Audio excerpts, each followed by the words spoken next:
Hi, my name's Steve. This is the Fake Up Studio and a big welcome to Edinburgh College.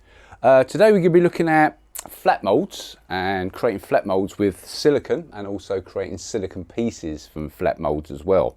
Now I know in the past you've worked with plaster and you've worked with gelatine, and that's a great way of starting. The only thing with plaster casts, and I haven't got one to show you today because I haven't used one for about 10 years. I basically just use silicone all the time now. Plaster is a great medium to start off with because it's a cheap medium to work with, and you can actually get some really good casts out of plaster. But I find that silicone is a much better medium to work with. So today we're going to be working with silicone. So first of all, when you've made your casts in the past, for your flat moulds, you've probably ended up with something like this, maybe in plaster, maybe you have used silicone before. And this is basically what we'd use for a gelatine mould. So as you can see, the inside of this piece here, it's been sculpted in clay. It's then been moulded with silicone, and you have the piece that you can then pour your gelatine in, scrape your gelatine, and create your gelatine piece. Now gelatine's great, especially like I say for a starting cheap version to start off with, because if you get this wrong, the great thing is you can chuck it back in your pot and you can melt it down again. So there isn't really much in the way of wastage, and you often do get moulds wrong. I know for a fact that I make stuff and it doesn't always work as I would hoped it would have worked. But the great thing about gelatine is, like I say, it's a throwaway product. It's a little bit cheaper than using silicone as well. But with gelatine you can get some great effects. You can blend it onto the skin really well, and you can make some really nice flat moulds out of it. You can also make body parts and everything else, but the only thing with gelatine is it's a great product to work with, but unfortunately it hasn't got the tear resistance of a piece like silicone would have. Plus, if you're working under hot lights or in a warm environment, gelatine can actually melt, especially if you're thinking about using it maybe on the head. If someone's bald and you want to put a piece on their head, the heat from their head, it can get quite hot. So if you put your hand to the top of your head, for instance, you can feel the heat coming off that. And that, on occasion, has been enough when I've been working with gelatine, if I've said something on someone's head, for it actually to start melting and running down their face. So again, gelatine, great product to start with, but not ideal if you're working on a film set or you're working on a bigger project, something that involves you working with heat maybe, or with water, because gelatine again is water based, so water, hot water especially, can actually melt the gelatine down. Now you notice with the mould, this mould which we use for gelatine, it's going to be slightly different to the moulds we're going to be creating today. And as an example, one of the moulds we'll be creating today would be something like this. Again, it's a flat mould. I can show you that. But you'll notice it's got this little band all around it. And the reason we have that band around it is because we need something to hold on to. We also are going to be working with something called cap plastic, and that has to grip to the band as well. So again, if we're using this mould which we've made for gelatine, it hasn't got the band around it, which is great because we're using it for this gelatine piece, which doesn't need a band because it's got the feathered edges that you're going to melt away with witch hazel. But as I said, with this one we need a band on it because we need to create the band around it. So when we put the cap plastic on top of the silicone, we've got a band like that we can actually use to hold on to, and especially for bigger pieces, because you'll find with cap plastic, especially when you demould it, if it touches itself, it's going to stick to itself. Sometimes even if you powder it down properly, it's still going to stick to itself. So if you've got this band, it's easier to actually demould, but it's actually easier to apply, to hold on to the piece, to stretch it out a little bit. And I can show you there, when you stretch it out, it's much easier to actually apply. So that's what we're going to be looking at today. So first of all, when you're making your flat mould, you can be using clay, oil-based clay. Never use water-based clay, because what happens with water-based clay is it tends to dry out, it tends to crack, and it just isn't a very good medium for actually making prosthetics out of. So I always use an oil-based clay. There's different types: Chavant, NSP, Monster clay. I find the best one to use is actually Monster clay. I've got some here. This is Monster clay, and this comes in soft, hard and medium. Just quickly show you it here as well. The great thing about this stuff, it's not that expensive either. A nice big £5 block like that, you're probably going to pick up for about £20–25.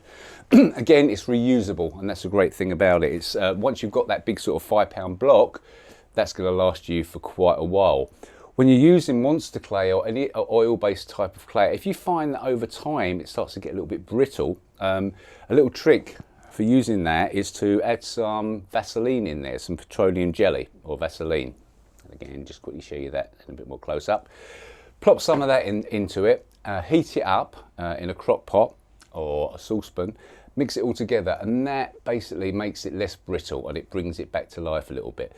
You normally find that it takes quite a while for monster clay or any type of clay to go sort of brittle and to lose that sort of oily substance that's in there.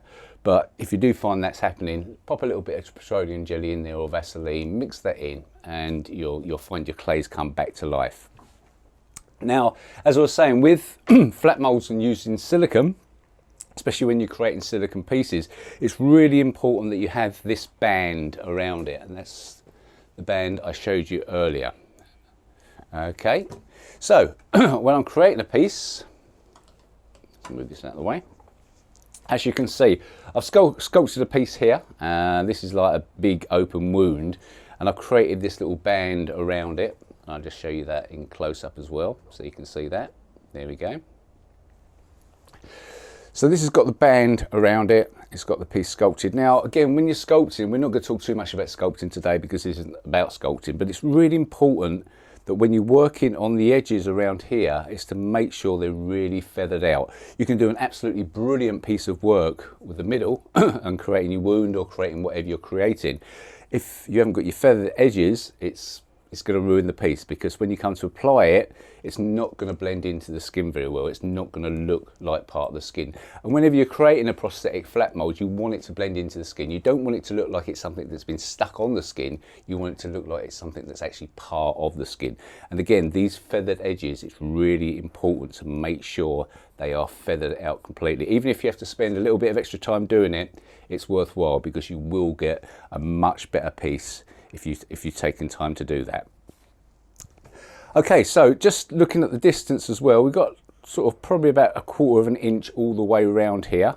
So you've got a little bit of area on the outside in between the band and in between the piece.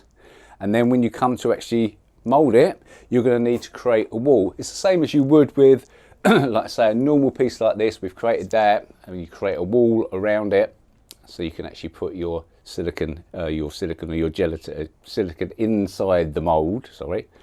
And you'll need a wall as well. You can make walls out of various materials. Some people like to make a wall out of clay. Some people like to use a bit of cardboard.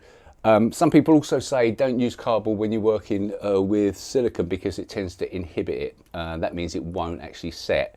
I've not found that to be the case. I've used cardboard before and it hasn't affected the inhibition of the silicone at all. So, but I prefer to use Lego.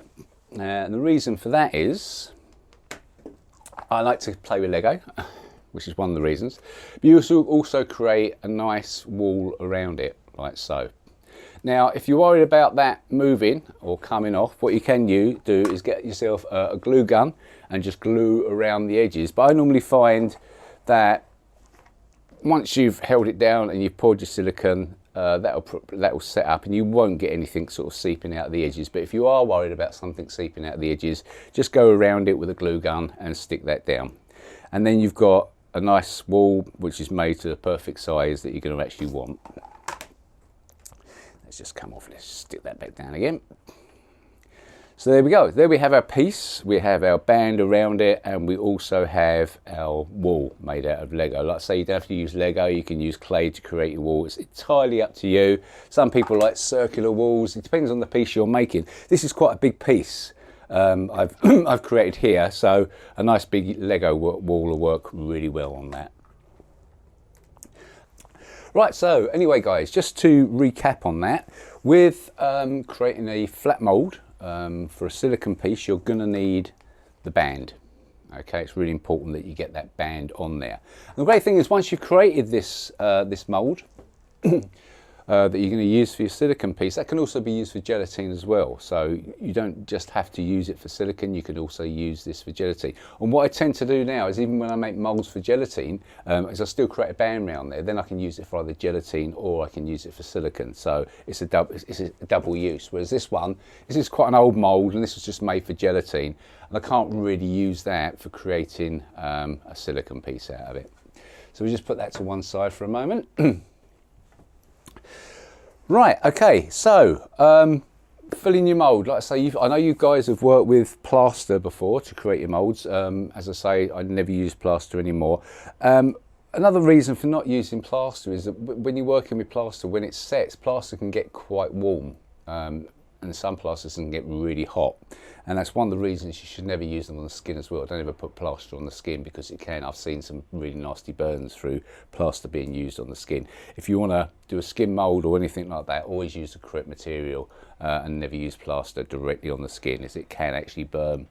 And when you're using oil-based clay, what we're using today, when you're using plaster on oil-based clay, you sometimes find that the plaster heats up, and what that does is it starts to melt down the oil-based clay. So all that fine detail you've put in could actually be melted out of it. So again, it's not an ideal medium using clay as opposed to using silicone.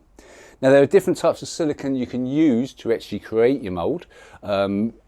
Most people would use an RTV silicone, which is slightly different to what you're going to create your mould out of, but it's a nice sort of silicone to work with. It creates a nice mould, and like I say, once you've got this mould, really stretch it. You're not going to tear this. You can cut through it if you wanted to, but this isn't going to tear. It's not going to lose its shape, and that's the great thing about it as well. It's reusable, and this will last for ever, basically. I think this one here I just showed you a moment ago, this one was made for the gelatine. I made that probably about 6 or 7 years ago, and that still holds all the detail, and it's great to work with. Again, different types of silicone to actually mould with. I would thoroughly recommend that you use something called, from Polytech, it's called Platsil FS20 or Platsil FS10. FS, got my wrong teeth in here. So I'm just going to quickly show you that on a bit of a close-up so you can see that a little bit better. Platsil FS20. Now, the difference between Platsil FS20 and FS10 is shore hardness. The 10 stands for shore hardness. If you don't know what shore hardness is, the lower the shore, that means the softer it is. The harder the shore, the more numbers you add, so 20, 30, 40 means it's a harder silicone. So for a flat mould, a 20 is nice, because then you're going to get flexibility out of it, but it's going to be quite tough as well. With an FS10, for instance, which is Platsil FS10, this one, I'm going to show you here, and then show you in close up here. That's a slightly softer silicone covered in muck. And that's great for when you're creating things like moulds of fingers or moulds of a hand, because it's great because you can actually peel it off and it's got that softness to it. So think about 0 is really, really soft, 10 is soft, 20 is a little bit harder, and then you go on to your 30s and 40s, which are really harder, sure. Say that again, which is a really harder, sure softness or hardness. Okay. Right, so we've got our mould, so we're going to fill that, and we need to mix up some silicone to actually mix that with. I'm going to use FS20 today. Now, the reason I use the Polytech or the Platsil silicones for moulding with is because they set up quite quickly. You don't have a massive waiting time. Some silicones, it can take 2 hours, 5 hours, 10 hours, or overnight and what have you. But I find with the Platsil FS10s and FS20s, that has probably about a 30-minute setting time. So within 30 minutes, you could be demoulding. Now that depends on the temperature as well. If it's warm, it's going to set up a lot quicker. If it's cold, it's going to set up a lot slower. So when you think about working in the UK as we do, it's not really that warm throughout the year. Even though we're in May now, it's damp, it's about 14 degrees, so it's going to take a little bit longer to set up, which is great because you get a little bit more working time with it. But the only problem with that is it takes longer, and that's the only difference. So if it's cold, it's going to take longer. If it's warm, it's going to set up faster. Okay, so let's mix some up. Now, one of the things a lot of people say to me is, how much silicone do I need to fill that mould? Because I do this on a regular basis, I kind of know pretty much how much to put into each mould. If you're unsure, once you've got your base here, maybe, and you've sealed it with a glue gun, what you can do is you can measure out some water into your cup. You can weigh that. Now, you always, when you're mixing silicone, always do it by weight. So you have your little scales here.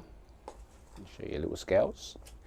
Excuse them, everything is extremely dirty in here. This is because it's a working studio. I haven't cleaned everything up today, but it's always done by weight. Now, what you can do is you can weigh out some water and you can pour that in there. And if that covers the whole thing, you know that that's what you're going to need. So maybe I've measured out 200 grams of water in here. I poured it into the mould. It's covered the whole mould. I know I'm going to need 200 grams of silicone to actually fill it. So what you do is you fill that with water. I'm not going to do that now. You just pour the water out, damp it down with a cloth just to get rid of any excess water, and then you're ready to go, and you're going to know how much you need. But like I say, I'm going to do a best guess today. So I've got my mixing cup. I'm going to put that down there, turn my scales on. We're going to use some FS20, which is a nice sure hardness, and I'm going to measure out that. Now, Platzl FS20 is measured 50-50. So if I'm pouring in part A 100 grams, I'm going to need part B 100 grams. So I'm going to measure this out, and I'm going to go for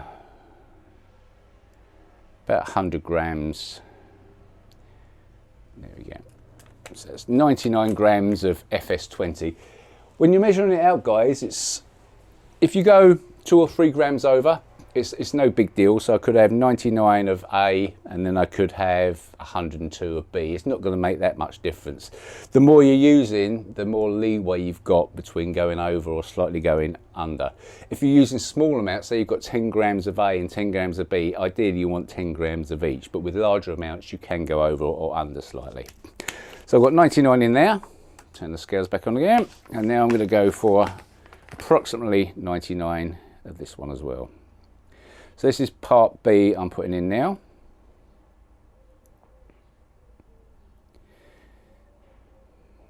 There we go. And I've got 101, so I'm 2 grams over, but again, 2 grams isn't going to make that much of a difference. Now, working time, because it's about 14 degrees today, we've got a little bit of extra time, so you've got some time to actually get this mixed up. And it's really important that when you're mixing, you get down the edges and right down the bottom. You want this mixed in thoroughly. What you don't want is any sort of areas that aren't mixed in properly, otherwise it's not going to set up properly. So you get that really good mix. Now, the only thing with silicone is when you mix it like this, it's going to be creating bubbles. So you can probably maybe see in there, you've got quite a few bubbles in there. And bubbles is something we never want when we're working with silicone, because that can create imperfections in the mould. So there's a couple of ways around that. One is you could have a pressure pot. Basically what that does is you put that into the pressure pot, and that will suck out all of the bubbles for you, so you won't have any bubbles in there. But majority of people, when they first start out in prosthetics, haven't got a pressure pot, so you're stuck with the bubbles, unless of course you use something like this, which is something called surface breaker. You can get this from Neil's Materials, and again, just quickly show you that on a close-up. There we are. And what this is a liquid that you can actually pour over the clay and over the mould, and just rub that in. Let it set up for about 20 minutes or so until it dries out a little bit. And what that does is it helps to push the bubbles up to the top of the surface, so you have a bubble-free consistency. It's really good if you haven't got a decompressor to get rid of the bubbles. You can use this stuff, and it works really well. It works on clay, works on silicone, works on plaster, works on most mediums, and it works really well. And it's not that expensive either, and it's definitely worth having in your kit. I use it all the time, even though I do use a pressure pot to actually remove the bubbles from when I'm mixing silicone. I actually use that as well, and that doubles up, and that really does help get rid of any bubbles. So this is pretty much mixed in really well. Now again, when you're working with a sculpt like this, depending on the height of the sculpt will depend on how much silicone you're going to need. If it's something really flat, you're not going to need as much silicone because you're just going to need to cover it. But if it's like maybe up to there, for instance, you're going to need to make sure that your walls are higher than that high point, and also you're going to use a lot more silicone because you're going to be covering all the dead area as well as making sure you get up to the point. On this piece here, we have got a little bit of a point coming up because, like I say, it's a massive open wound, so we're going to have to go a little bit higher on that one. But you need to make sure you completely cover it, and then you need to make sure you've probably got about that much over the top of the piece as well. So about that much, which is about 1/8 of an inch. Okay, so this is all mixed in. Like I say, make sure you get all down the bottom when you're mixing your silicone up. That's really important. Now, like I say, most people who haven't got a degasser, which degasses this, you'll find that if you pour from a height, that can help get rid of some of the bubbles. So I'm going to start pouring, get into the grooves first, and start covering the piece. And pouring from the height helps to alleviate and push the bubbles out. There we go. And like I say, with this one, I haven't stuck it down with a glue gun because I wanted to show you that what happens if you don't use a glue gun, that you can still get away with it.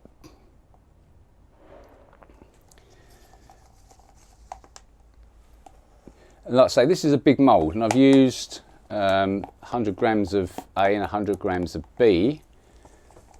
So I've used quite a lot of silicone on this, and even so, that's not going to be enough because what's happened is I can still see the top of the lip here. So you can probably see that it's not covered it completely. One other thing to remember, guys, is make sure you're working on a flat surface. What you don't want is it rolling from one side or rolling to another side. So try and make sure your surface is flat when you first start working on it. If you haven't got enough, not a problem. That's okay, because what you can do is you can mix up a little bit more and then pour that on top as well. So as I say, I haven't stuck this down with a glue gun, but there's nothing coming out the sides because what it is the sort of suction of the silicone sort of holds that all together and holds it in place. Sometimes you will find out a little bit coming out, but because the great thing about using FS10 silicone is it tends to set quite quickly. So once it's poured in there, and if your room's quite warm, that was pretty much start gelling up and setting straight away. But I'm going to need to mix up a little bit more. So again, you measure this out by weight.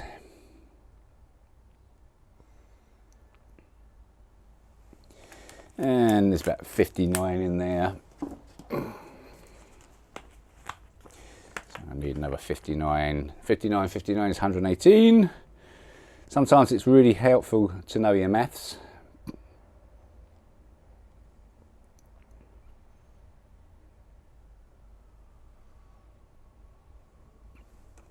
And that's 120, so I'm 2 over. Again, not a big deal.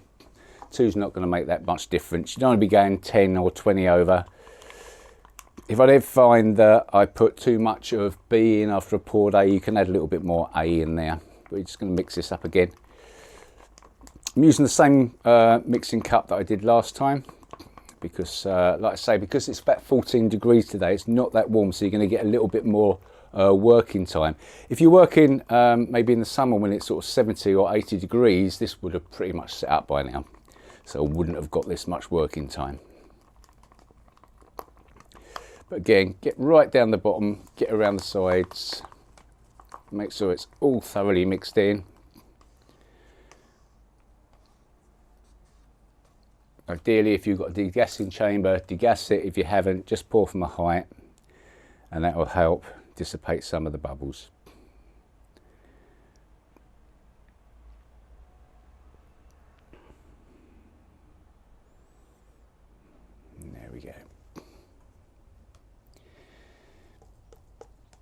Scraping the excess out.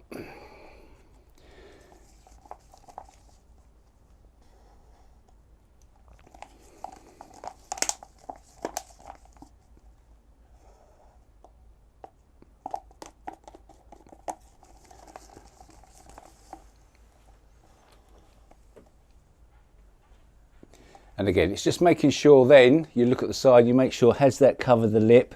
I can still see a little bit of a lip on there, so I need to add a little bit more, which I'll do in a moment.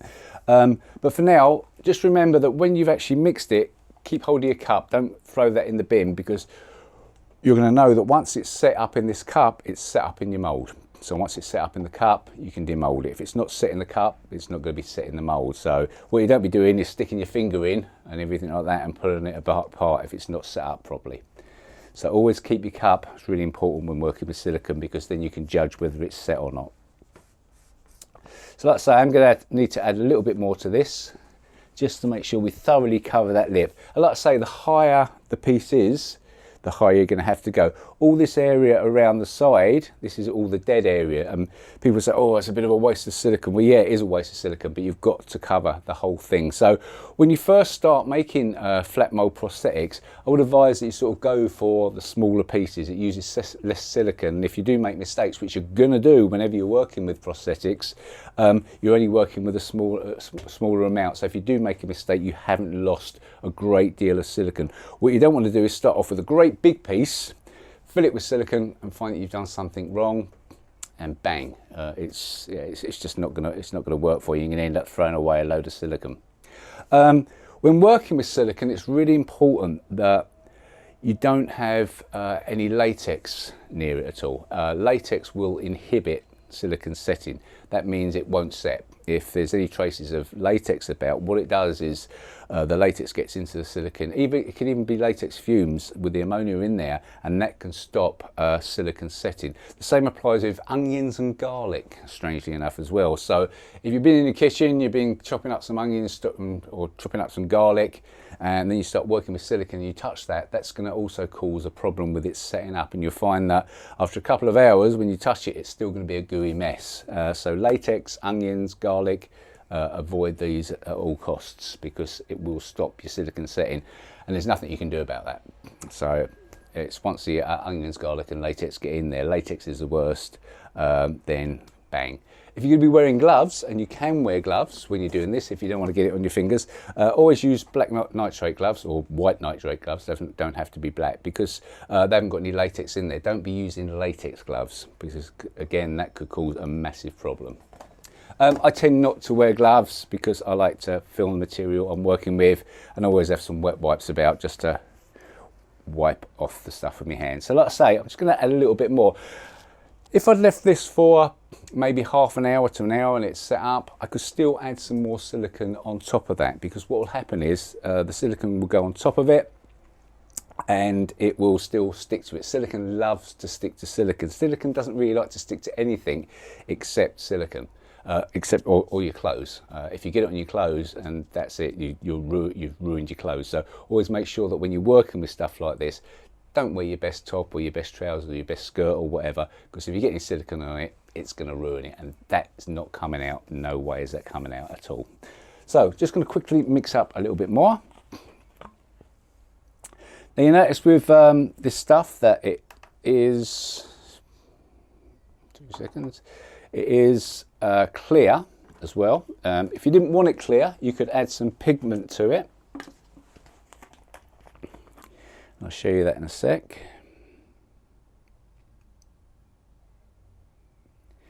Yeah, just measuring out a little bit more. Like I say, you know, it's sort of, I do this best guess with weights and everything like that, and I've had to mix up 3 lots here because I've completely got this wrong, but there we go. It doesn't matter because you can just add to it. But if you did want to pigment it, you can get something called silicone pigments. They come in lots of different colours, just about every different colour you can imagine. I've got some here, some yellows, reds, and various skin tones, and I'll show you those a little bit later when we actually come to make the piece we're going to make out of a mould. But again, this is a case of making sure you get this well mixed in. So get right down the bottom of the cup and the sides as well.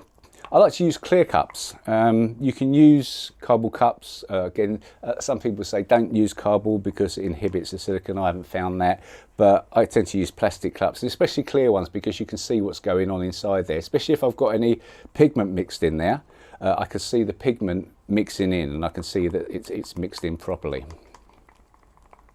So clear cups are pretty good, and they're not too expensive. Get yourself down to the pound shop. Don't be buying them in expensive special effects makeup studios, because they will charge a fortune for them, and they're the same things you can buy in the pound shop. Okay, so just going to pour this last bit on now. One other thing to remember is the first pour you do, that's something that's called the print layer, and that actually is the one that captures all the details, so that's a really important one that you get from a height. Once you start doing a second or third layer, it's not so important. You can go a little bit lower if you wanted to, because the bubbles have already come away from the piece with the first pour, which is, like I say, called the print layer. And the print layer applies to any type of prosthetic you're actually making, if you're doing fingers or arms or something like that. That first layer is the layer that captures the detail, and that's called the print layer, and that's the most important part. So there we go. So now with this one, after 3 pours, I've finally managed to cover it, and we're going to let that one set up. You'll also notice that nothing's leaked out the side. I haven't used a glue gun. The actual pressure of the silicone has actually held that all together. Nothing's leaking out of there. So if you haven't got a glue gun, it's not the end of the world. You can get away without it. One other thing you could do if you wanted to, if you haven't got a glue gun, what you could do is get something a little bit heavy and just put that on top, and that will weight it down. So with this, I've just used a box of monster clay and stuck that on top of it, but I haven't needed to. But if you find that you have got any leaks or any silicone coming out the side, just put something heavy on top and that'll push it down, and that's if you haven't used a glue gun. I tend not to use a glue gun because it's just an extra step that you don't really need to do. Right, okay, so that's going to set up. Now if you look at it, you're going to see tons and tons of bubbles, loads of bubbles in there, because we haven't degassed this, so it's full of bubbles. But all those bubbles are rising up, so they're not actually going to be on the piece itself. The bubbles tend to rise, and this is actually the bottom. When we turn it over, this will be the bottom of the mould, and all the bubbles are at the bottom. They're not actually at the top, which is at the bottom.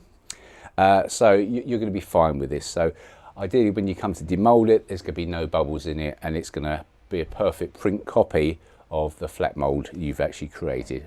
So we're going to put this to one side. There we go.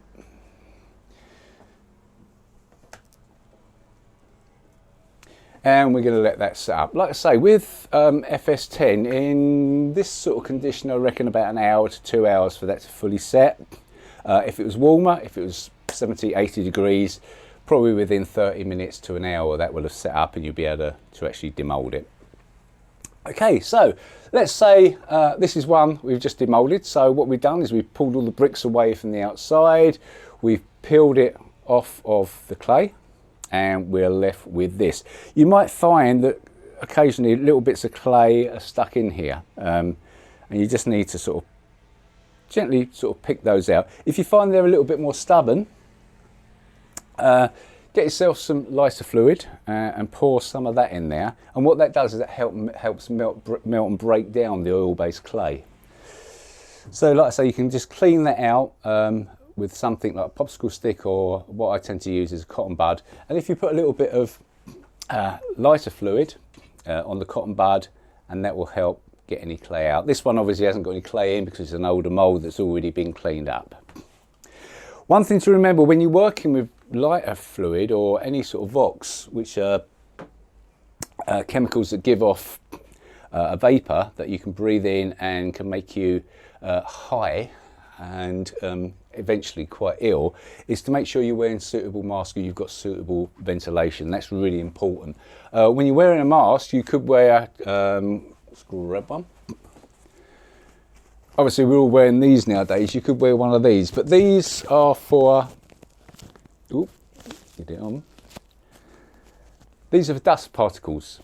They won't stop the smell of things like acetone and lighter fluid getting into your lungs. So they're actually no good. So I've got the door open here, I've got some nice ventilation coming in. But if that's not enough, if you do have any sort of respiratory problems, maybe you suffer from asthma or any other sort of respiratory problems, always make sure you're wearing a mask. Now, there are different types of masks you can get when working with Vox.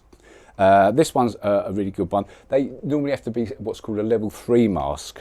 Just gonna quickly get this on. And what this does, because you can't hear what I'm saying now, and what this does is that sort of prevents, it's got filters in there that stop the smell of the chemicals actually getting into your lungs, and that's really important. If you're doing it every now and again, maybe a one-off, you're fine, you're okay. Like now, we've maybe had a little bit of lighter fluid there, little bit of acetone we might use a little bit later. That's okay, as long as it's well ventilated, you'll be fine. But if you're doing it for a living, maybe you're doing it all day, then you really need to be wearing that mask. Even if you're working in a good ventilated area, wear that mask or you will eventually tend to get ill. Like I say, it's going to give you a headache at the end of the day if you're doing it all day without proper ventilation, without wearing a mask. So guys, that is really, really important to remember. Okay, so we have cleaned this piece up. This is one we made earlier. Actually, I made this quite a while ago, but we'll say it's one we made earlier. So this is ready now to actually create a cast from. But before we do that, something that's really important is you have to add a release agent to it. Silicone, as I've said, likes to stick to silicone. Even though we won't be making a piece like this out of FS10 or FS20, the RTV silicone we used before, it will want to stick. Okay, so it's really important that we use a release agent. There are tons of different release agents you can get. Some people just like to put a little bit of Vaseline in there, and that acts as a release agent. The only thing I find with Vaseline is it's a little bit thick, and what can happen is you've done all this really intricate sculpting, you've got little skin pores in them and stuff like that, and the Vaseline can get stuck in those holes. So when you come to actually cast it, you're not going to get really, really good copies. So one thing you can do is add some Vaseline into a bottle like this, and then add something called isopropyl alcohol, also known as IPA. And what this does is it basically breaks down the Vaseline a little bit. So if I poured some of that into a bottle, added some Vaseline in there, and then give it a good shake, and you can create a really nice release agent. You can actually spray that on. What I tend to do is just get in there and pour a little bit in. Don't need too much. Reason I'm using IPA is that will evaporate. Isopropyl alcohol evaporates, and what it does is it just leaves the Vaseline in there, but the Vaseline's been very watered down, so it won't get into all those little pores and everything like that. So we can give that a good rub in all over the piece.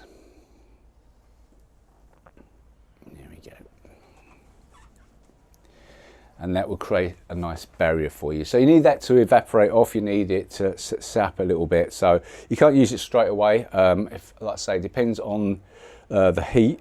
If it's quite cold in here today, so I'll probably leave that for an hour or so before I'd use it. If it's a lot warmer, maybe half an hour to 20 minutes. But you can look at it and you can see in the light, I'm not sure if you can see in the light, you can see it's still wet. And once it's no longer wet, that's ready to use. So we won't be using that one today to actually create a mould out of, because we're going to need a little bit of setting time on there. Now, if you haven't got any isopropyl alcohol and Vaseline to make your own barrier, then what you can do is you can buy various ones as well. There's lots of them on the market that you can go out and buy. The surface breaker that I spoke about before, the thing that stops all the bubbles creating, this you can also use. You can also put some of this in. And there we go, a little dab of that. And give that a good rub in. And again, that also not only disperses the bubbles, but it also works as a barrier as well. It's a really good sort of barrier, so it creates that layer in there that will prevent the silicone setting to the silicone. So again, surface breaker is another one. And finally, there are lots of different spray ones you can get as well. Ultra Par 4 is just one of numerous makes, and again with this is a sprayable one, and you can actually go in and spray that onto your mould as well. just needs time to set up. And again, because it's cold today, it's going to take a little bit longer to set up. But again, it's a spray release. The spray releases are a lot more expensive. I tend not to use them because I prefer to make my own, which is a little bit cheaper. If you haven't got any Vaseline, you can also use washing up liquid. Maybe mix that in with some isopropyl alcohol. And again, that can create a nice barrier. So it's just cheaper ways of doing it. You can go out and buy the more expensive barriers, or you can actually make your own up. Okay, so we've actually demolded our piece. We're pretending we demolded our piece. And we have the lip all around it, and we've got the piece in the middle that we're actually going to mould. This is actually a zombie jaw, so it's the same sort of thing. So we sculpted it, we moulded it, it's got the lip around, and we're ready to actually use that. So what we're going to do now is we're going to actually create a prosthetic silicone piece, and that silicone prosthetic piece will end up looking like this, as a side zombie jaw. There we go, and that will fit onto your face like that. Once it's all blended in, and you'll have a nice ripped off zombie jaw. As you can see, I've probably got lots of wounds and lots of nasty stuff because that's what I tend to sell and make most of. I do pretty every now and again, but it's mainly gore and nasties that I tend to make. So once you've got your mould, and again we've got a release agent on here, we can actually start thinking about creating the next bit, which is the actual prosthetic itself. Now, first of all, whenever you make it, you're going to need to create that cap plastic outer area, which is the bit that holds the silicone all together, which is this bit around here, all around the edge. There are two different types, or actually three different types of cap plastic you can use. The first one is called watermelon, and that is a water-based cap plastic. I tend not to use that. I don't know why, I just tend not to use it. I prefer to go with something called super cap plastic, which is alcohol based, and that's an alcohol based cap plastic. What that means is when you come to actually apply it and melt that cap plastic away, you use alcohol. So same as we spoke about earlier, isopropyl alcohol IPA, you'd use that to actually melt it away. Or you can use an acetone cap plastic. And this is an acetone based cap plastic. I prefer to use the acetone cap plastic because sometimes I like to pre-paint the pieces using alcohol activated paints. Now, if you put alcohol activated paints onto cap plastic and it's alcohol based, it will melt that. So it's not ideal. So if, for instance, I wanted to pre-paint this zombie jaw and I'd used alcohol based cap plastic around it, as I was painting, if I was flicking little bits of paint on there that are alcohol based, that would start melting that cap plastic before I've even applied it. So like I say, if you're not going to pre-paint, it's fine to use the alcohol one, but if you are going to pre-paint using the alcohol paints, which most people use, then ideally you want to go with the cap plastic that's acetone based. So there we go. This is what it comes in. But what you're going to need to do first of all before you actually use this is you're going to have to water it down. Now you water it down with acetone. One little trick that I do is I've got a small bottle here, and I will fill this with half filled with acetone and half filled with the cap plastic. I'll then put that all in there. I'll give it a good mix together. So then I've got a nice, so it's not so thick. If you don't water it down with acetone, it's going to be too thick and it's going to be really hard to melt. So you need to melt it down so it's a little bit thinner. So I've got a little bit of a thinner mixture here that's a little bit more runny. And that's good for actually putting onto your mould. Some people like to spray the cap plastic on. Again, I tend not to spray, basically because when you're spraying anything, that vapor goes into the air. Now what you don't want to be doing is breathing in cap plastic or acetone. That gets in your lungs, that's not good. So if you're ever going to be spraying, always make sure you've got a mask. And again, it would be a mask similar to this. Not something that we use for COVID, that's not going to do the job. You need something similar to this. So I don't spray, it's as simple as that. And that's really for health reasons. I don't want to be breathing this stuff in. So I tend to go the old-fashioned way, which is actually just painting it on.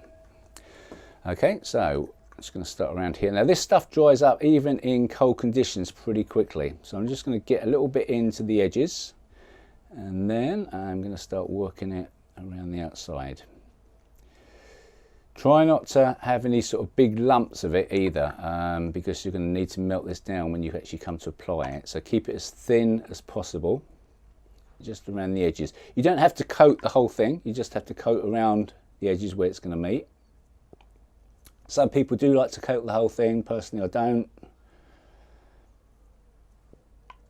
And I normally would say, some people will say you need 2 or 3 layers. I normally say 1 layer.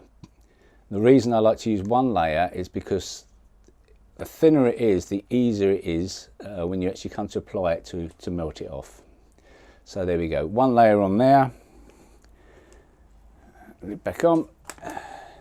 And we're going to let that dry. Now, again, because it's 14 degrees today, that's going to take a little bit longer to dry, maybe a few, 2, 3, maybe even 10 minutes. If it's a lot warmer, that would dry really quickly. So again, when you're applying it, just be aware of the heat in the room.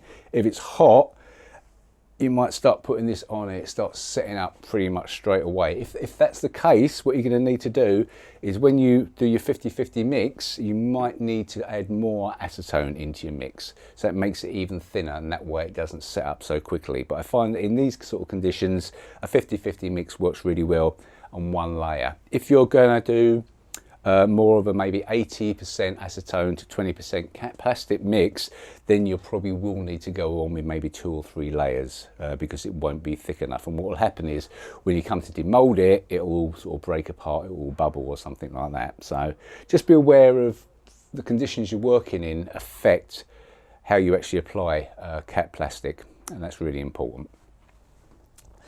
Excuse this great big lump of silicone I've got here, and that's from one I made earlier. There we go. All right. Okay, so the next step is once that's dried, and that's pretty much drying up pretty much now. I can touch it, and yeah, that's dried up pretty quickly. Probably should leave it for a little bit longer, but what I'm going to do now is mix up some silicone to go in there.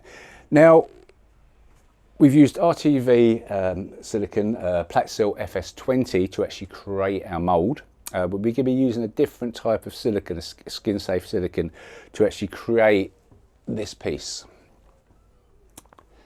And what I tend to use is something called Platsil Gel 25. There we go.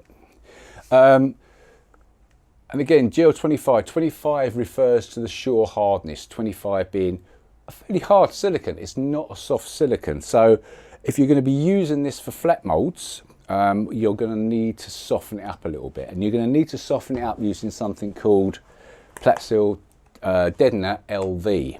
Now the LV stands for low viscosity, viscosity being how thick it is. If it's a high viscosity, it's going to be thicker. It's going to be more like sort of treacle or honey.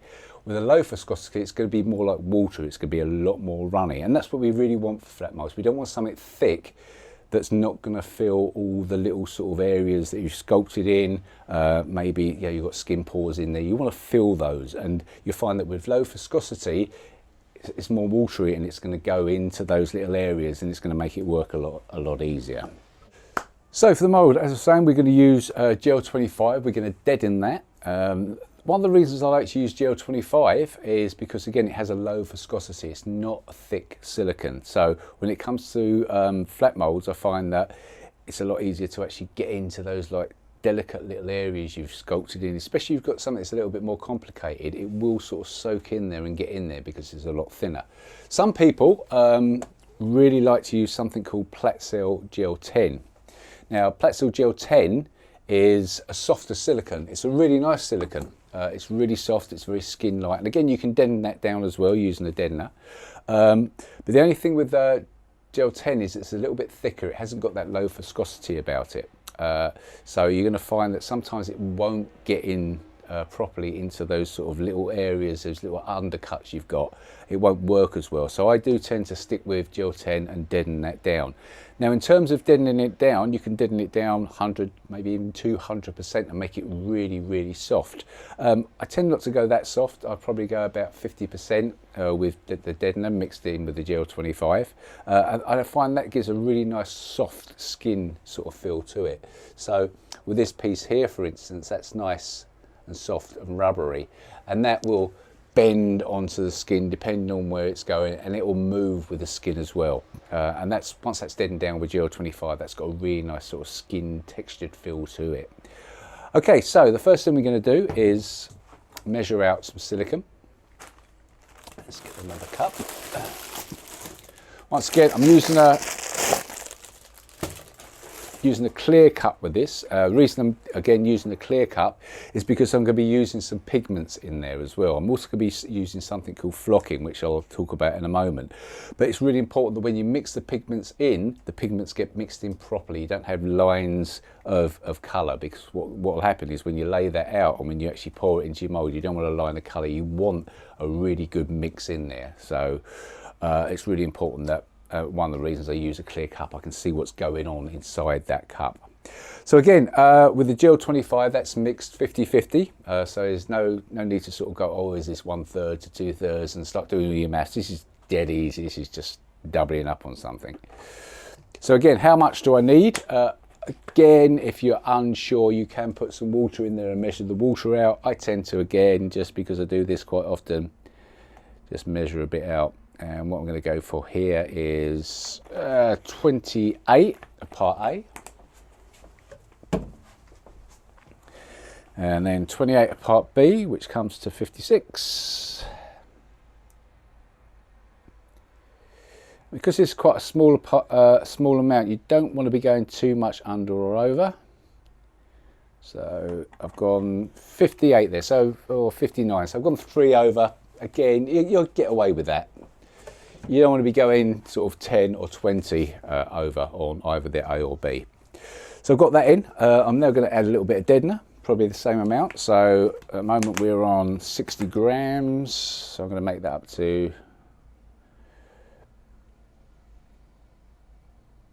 about 95. There we go, 96. And the next step is to get your mixing stick, and we're going to get that mixed in. Before I do that, I'm going to add some colour in there. At the moment you can see it's just a clear liquid. We want to actually tone that up. Now, depending on what colour you want, you always want to go think about who you're going to be applying it to. If it's someone with really light skin, you need to make it really lighter than the actual skin itself. So if you look at my skin colour, it's slightly tanned, so I want to go a little bit lighter than that. If it's someone with dark skin tone, you still want to go a little bit lighter than the skin tone, because what happens is when you've applied it, you can make it darker, but you can't make it lighter. So it's really important you go a little bit lighter. I tend to go light with everything. It doesn't matter who I'm working with, whether they're white, brown, black. I tend to go quite light because I like to darken it up afterwards. So I'm going to use a little bit of Pale Flesh pigment. Again, this is from Neil's Materials. You can buy these from tons of different places. I tend to use the Neil's Materials ones. With their Pale Flesh tone, I still find that is a little bit dark. So what I tend to do is I get some Pale Flesh tone, I get some White Flesh tone, and then I mix up my own. So I get a little bit lighter tone. Now with pigment, you don't need a lot, it's a drip. So I'm just going to dip my brush in there, or my spatula in there, and I've got a really tiny amount, and then I'm going to get that mixed in. And you can see that's not making a great deal of difference to it, but it is coming out nice and light. I don't want it too dark. You can go darker if you want, it's entirely up to you. I tend to make it as light as possible. And again, if you look down here, you can see little bands of pigment, and I'm just making sure, because I can see in there, that I can actually get rid of those. Get right down the bottom, make sure again you get it well mixed in, you haven't got any areas where it's not mixed in properly.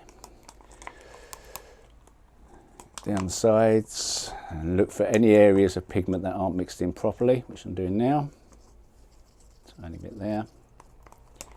There we go. So that's quite light. I might go a little, just a touch darker. So again, take your stick out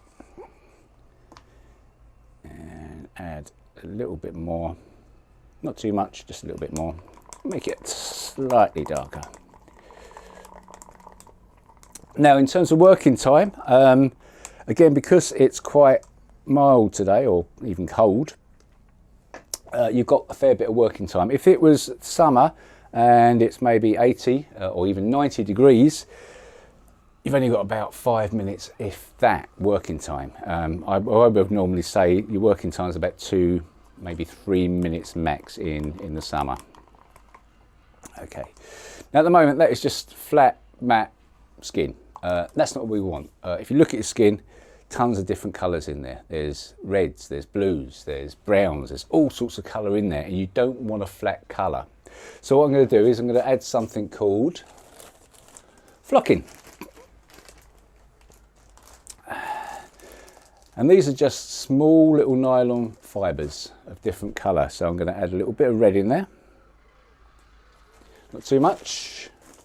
I'm also going to add a little bit of yellow as well. If you want, you can add a tiny little bit of blue. Try not to add too much blue in there. So I tend to avoid blue if I can, because what the blue turns it into more of a bruisey tone, and we don't want that. We want it to look like skin. So I find yellow and red works really well. Again, getting that well mixed in so there's no lumps. You'll find that with flocking, especially if it's a good quality nylon flocking, it will break down pretty quickly, and it will just create fine little lines in there. It's like when you look at your hand and you look at the sort of blood vessels and stuff like that, and all the little sort of marks on the skin, and it basically stops it being like a flat emulsion. It turns it more into skin-like. And when you might not be able to see that well, but it's tiny little strands of red in there. If you find there's not enough, you can add a little bit more red or a little bit more yellow. Okay, you can mix a little bit more red in there, like so, and that will make it a little bit more pinker. There we go. Make sure that's thoroughly mixed in. Some people will say, oh, flocking doesn't change the colour of silicone. Well, it does, because the more flocking you add, the more it changes the colour. This was, when we started off, like light flesh tone. Now it's gone into more of a pinky flesh tone because we've added a little bit more red flocking in there. So again, making sure that's thoroughly mixed in. Scrape around the edges. And again, make sure you've done the sides, the bottom, and again, it's really important you do this, guys, to make sure it's mixed in properly. Now, at this stage, again, if you wanted to, you could put this into a degasser. You could degas that to get all the bubbles out of it. But because we're working with flat moulds, you normally find that the bubbles don't stay at the bottom, they rise to the top. If you're working with a bigger project, let's say you're doing a head or something like that, you really would need to sort of degas it, or if you're using an arm or leg or something, because the bottles, you know, with a leg, it's going to be that high, all the bubbles are going to struggle to sort of get up to the top, so you're going to need to degas. With this one, because it's a flat mould, you don't normally need to degas it. If you've added your mould release and you've added some of the surface breaker in there, again, that will help break up any little bubbles that are in there. So if you've got sort of deep undercuts and stuff like that, that's going to really help with that. But again, when you're going to pour, we're going to pour this from a bit of a height, just to help get rid of any bubbles. Pour that into the mould. And then again, make sure you get in all into this edge around there.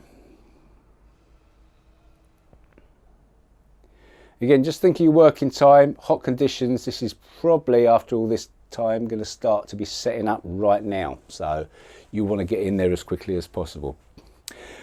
Once that's in, it's like when you're working with your gelatine moulds, you're going to need to scrape. With gelatine, you're normally going to find, because when gelatine hits a cold surface, it starts to set up quick. So you might get 1, maybe 2 scrapes before it starts to set. The great thing about silicone, you get a little bit more working time with it. So you've got to probably be able to get 2, 3, maybe even 10 scrapes out of it until you get it how you want it. Some people use a popsicle stick to scrape with. I like using these sort of plastic cake tools. These are really good. They're nice flat edges and they work really well.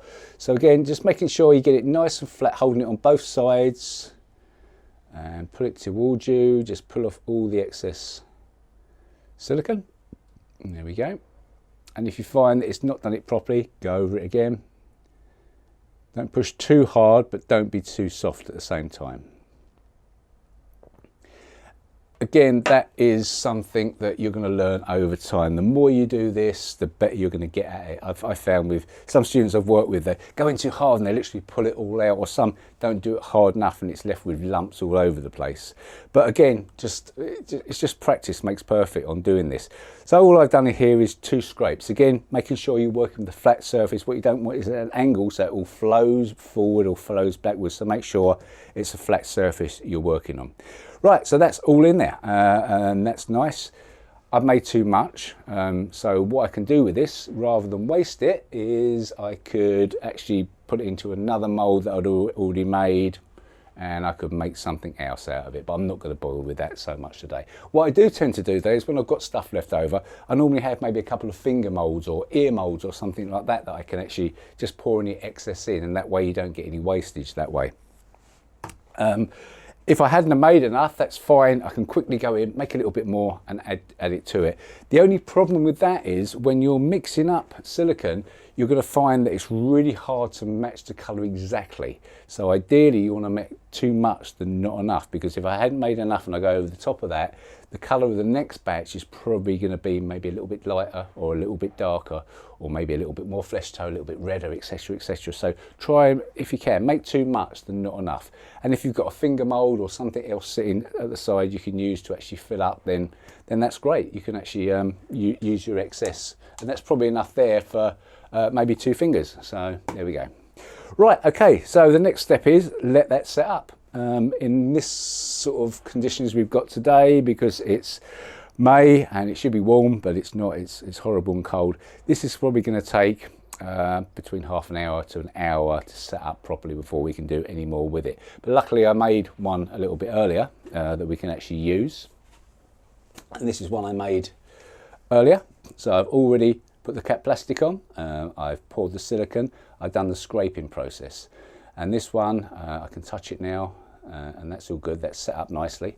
Again, if you keep, this is the one I used earlier, if you keep the cup, when you go like that, and you pull that out, you can see that's all set up. So you know it's set. So I haven't got, in theory, I haven't got to touch the mould, because it's all set in the cup, and I know that's all ready to go. So as I say, this is one I previously made, so this one's all ready to go. First thing we have to do is we've obviously done the cap plastic underneath it, we've filled it with silicone, and now the next step is to actually coat what is the back of it with cap plastic again. Some people don't do that. You'll find if you watch some videos or you work with some makeup artists, they prefer to leave the back without cap plastic on there. I like to encapsulate the whole thing, so I like cap plastic at the front and cap plastic at the back. So all I'm going to do with this one is I'm just going to go in with a little bit more the cap plastic and just coat the whole thing. You will see videos with people again spraying the cap plastic on, and as I said earlier, I prefer not to do that for health reasons. And you will also see some people go in with maybe 2 or 3 layers of cap plastic over the top of this. Again, I just like to do one because this is a 50-50 mix. Now, sometimes you think, oh, have I coated the whole thing? If you look at it from the side, then you will see some light on it. You can see where you've actually put the cap plastic, and the cap plastic won't take long to dry. Again, you don't want to be touching it now and going like, oh, is that dry? Because what it is, if it's not dry, it's gonna stick to your fingers. If you get cap plastic on your fingers and it's all sticky and you're trying to get it off, a little bit of acetone and that will melt it down and it will rub off nicely with with a wet wipe, just with a little bit of acetone on there. Again, just remember, if you're working with acetone, acetone's a Vox, which means that if you start breathing it in, you're breathing it in a lot, it's not good for you. It's like I say, it's going to make you a little bit higher, but it's going to give you the worst headache in the world. And if you do have any respiratory problems, then just be aware of well-ventilated area or mask, or preferably both. Because I'm only doing one piece today, you can see I'm not wearing a mask. I've got the door open, so I've got some air coming in here. But if I was doing this all day and I was making a run of lots, maybe 20 or 30 pieces, not only would I have ventilation coming in, but I would be wearing a mask, because I know that at the end of the day I'm going to feel quite ill if I actually don't. So that's really important, guys. Just remember that. Isopropyl alcohol, acetone, lighter fluid, anything like that, always make sure the area is ventilated. Even if you're working in small amounts, it's always good to have that step. So I'm just going to create a quick test on this.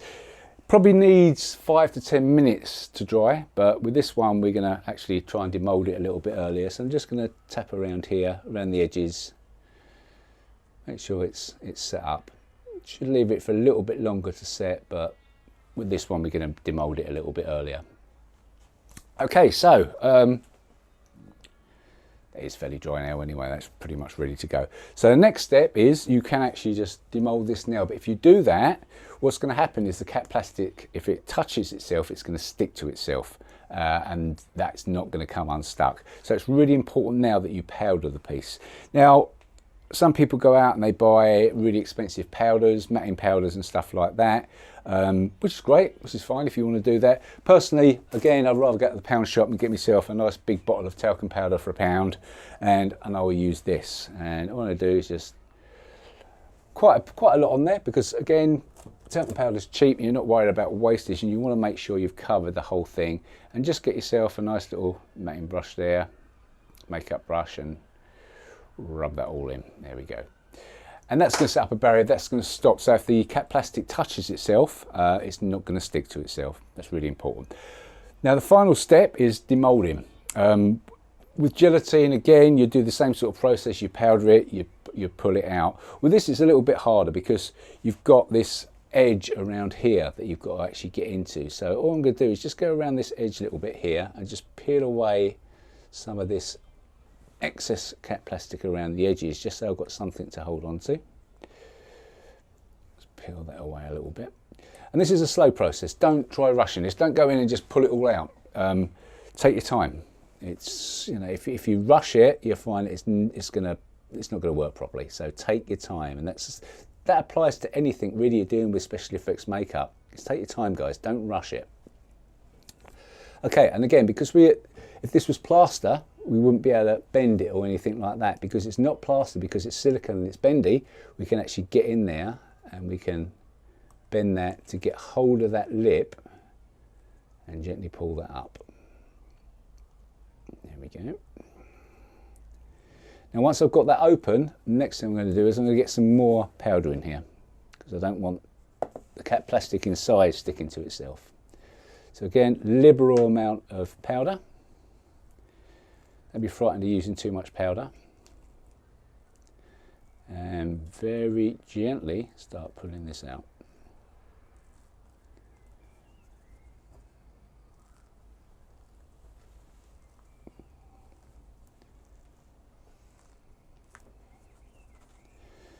Again, if you find there's not enough powder, put some more in there, it's not going to hurt it. But you want to make sure there's powder in there so the cap plastic doesn't stick to itself. Again, I'm probably rushing this a bit too much. You'll probably be a little bit slower the first time you do that. And then again, just powder around a little bit, like so. So that's completely covered. And then we have this gorgeous little piece. Probably on this one, there is far too much cap plastic. With the edges, I probably should have gone in a little bit closer, because we've got a lot of cap plastic around there, and we don't need to be that far away from the finished piece itself. But it's fine if you've got it like that. It's not a problem at all, because when you come to apply it to the skin, you've got all that area to work with, and you have this lovely little piece that you can't see a lot at the moment, but when you come to actually apply that and when you come to colour it, it's going to look like a really nasty open wound. But obviously applying and colouring and everything like that is for another completely different lesson. Sometimes they don't come out as you would have hoped. They might rip a little bit, they might tear, maybe because the cap plastic's been watered down too much, it's too thin. In that case, it's not a big deal. Let me see if I've got one. So this one here, for instance, this is one I've done, and as you can see, that one has ripped. So that's all ripped around there. And some people say, oh no, that's no good, I've got to throw that away, I can't use it. Of course you can use it. All you're going to do is you're still going to apply it. You're still going to melt away all this acetone. So just because it's ripped there, it doesn't matter. It's still usable. So again, you just pull that out a bit. So this bit is still usable. It's not perfect, but again, it's usable. And don't think just because it hasn't come out 100% perfect that it's no good, because it is. You can still use it. This one has come out perfectly, I'm pleased to say. Tiny little hole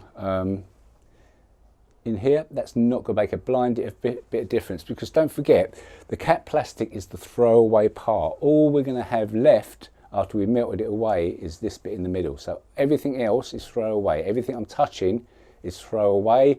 The only bit that's good is the bit in the middle, and that's the main thing we're looking for. Now when you come to apply that, it will be coated on the back around the piece here with either Prosaid, or maybe you're using a Telesis or a different type of adhesive. I'm sort of old school, I tend to still use Prosaid. It's my go-to, but some other people prefer to use, depending on your choice, different types of adhesive as well. So you coat that on the back, you then coat the area of skin that you're going to be using, let it dry, apply it. Once it's applied and that's stuck down the area, then get your cotton bud or a brush. I tend to get a brush with some acetone, and then I melt away all the acetone around it. So when you're working with gelatine, you're using witch hazel to actually blend the edges in. With working with this piece here, because it's acetone cap plastic, I'm going to be melting this away with acetone, and that will create a perfect blend onto the skin. And when all this piece drops away, you're just left with the piece in the middle on the skin, and that's the bit you're going to start colouring and working with and blending in with whatever colours you prefer to use. Some people like cream paints. I don't like cream paints because I find that silicone has a really nice translucency to it, and if you use alcohol activated paints, you go in and washes rather than actually trying to paint something. And I never try and paint it, I always try and wash it with alcohol colours, because you just get a better sort of look and feel to it, and it looks like it blends into the skin a lot better, and it looks real, it looks really good. So basically that's it on making flat moulds, guys. There will be, I know there's going to be a Q&A at some stage, where if you've got any questions, I'll be more than happy to answer them for you. Sometimes things don't work as you would expect. Don't be disappointed if they don't. I've just had a couple of nightmare days where stuff I've been making hasn't worked at all, and it happens to, you know, even the greatest makeup artists out there. You know, everybody's going to have bad days. Things don't sometimes work. You can follow it to the letter. You can do it exactly as you were shown, and it still might not work. And it's just, it happens sometimes, but other times it'll come out perfectly, like the one I had today. I was kind of hoping that wouldn't come out perfect so I could say what went wrong, but it did, so there we go. Just one other question. With your moulds, once you've actually demoulded and what have you, get a wipe, get in there, give it a good clean. Try not to let any silicone be left on there. Try and get it all off, clean it up afterwards, any cap plastic that's on there. You can pour a little bit of acetone on there, and that will help clean it off as well. But always clean your moulds after you've used them, because they'll be ready to use next time. That's really important. So we just put that to one side.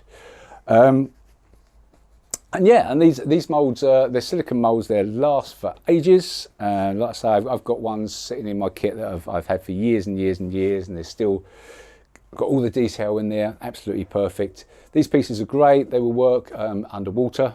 They'll work in hot conditions. They won't melt or anything like that. So a lot of advantages over using silicone to gelatine. But disadvantages is if it goes wrong, it's a throwaway job. So that's it for today, guys. There will be, I know we've got another workshop coming up, which is a death makeup workshop, so that'll be the next one I see you at. But for now, thanks for watching, and if you've got any questions, I will see you at the Q&A. Cheers, guys.